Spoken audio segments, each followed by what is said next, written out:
Hi, Sen. Congratulations po at nakuha niyong Blue Ribbon Committee. Anong mensahe niyo sa sambayanang Pilipino?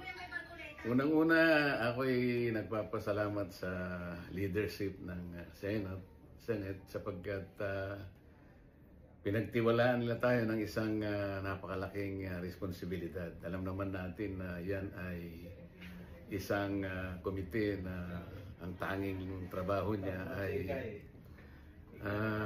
ma-address natin ang lumulubhang katibalian sa ating bansa. Kaya nung ibigay nila sa akin ito ay katibayan lamang na inaasahan nilang una, kaya nating gawin. Pangalawa, yung tiwala.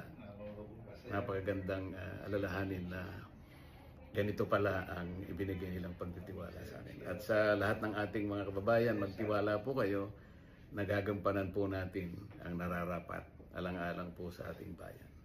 Yan. Thank you, Sen. Well-deserved po. Karapat-dapat po kayo sa posisyon na yan kasi alam namin ay paglalaban nyo kung ano yung dapat at nararapat as always.